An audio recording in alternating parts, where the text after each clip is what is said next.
کوئی بات چل رہی تھی، ہم نے کہا آپ طلاق دے دیجئے گا، تو انہوں شوہر نے کہا طلاق طلاق طلاق، کیا حکم شرع ہوگا؟ دیکھیں، جب شوہر صرف طلاق طلاق طلاق کہے تو اس میں بیوی کی طرف نسبت نہیں ہے۔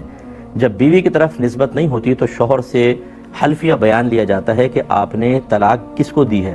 اگر وہ کہتا ہے کہ میں نے زوجہ کو طلاق دی ہے، طلاق واقع ہوگی، یا وہ قسم کھانے سے انکار کر دے کہ میں تو قسم نہیں کھاتا ہوں کسی بھی قسم کی، تو بھی طلاق واقع ہوگی۔ اور اگر وہ قسم کھا لیتا ہے کہ میری نیت بیوی کو طلاق دینے کی نہیں تھی، میں تو ویسے طلاق طلاق طلاق بولا، تو پھر طلاق واقع نہیں ہوگی۔ لیکن یہ یاد رکھیں کہ اس میں اور بھی پیچیدگیاں ہو سکتی ہیں، لہذا میں گزارش کرتا ہوں کہ طلاق کے مسائل آپ براہ راست یہاں معلوم نہ کریں۔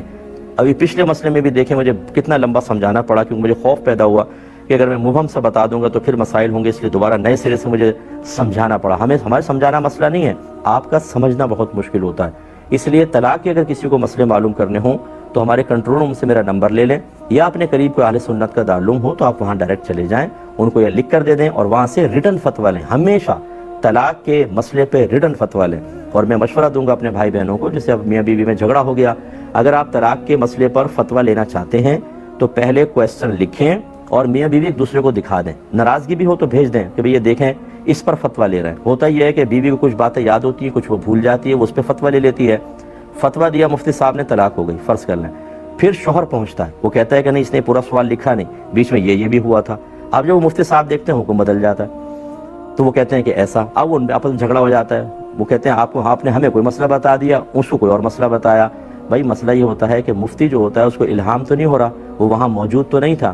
جیسا سائل سوال لکھ کر دیتا ہے وہ اس کی روشنی میں جواب دیتا ہے۔ اگر ایک آدمی کچھ باتیں چھپا کر مسئلہ لکھتا ہے تو جو سامنے باتیں ہوں گی اسی پہ فتویٰ دے گا نا۔ بعد میں یہ کہنا کہ آپ نے تو یہ غلط فتویٰ دے دیا کیونکہ یہ بات بھی تو ہوئی تھی، تو مفتی صاحب کو بتایا تھا آپ نے نہیں۔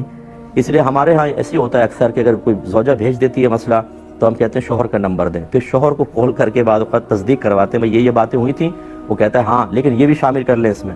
تو اس لیے میں گزارش کر رہا ہوں پہلے ایک سوال نامہ مرتب کریں، دونوں دیکھ لیں اور کہیں ہاں بالکل ٹھیک ہے۔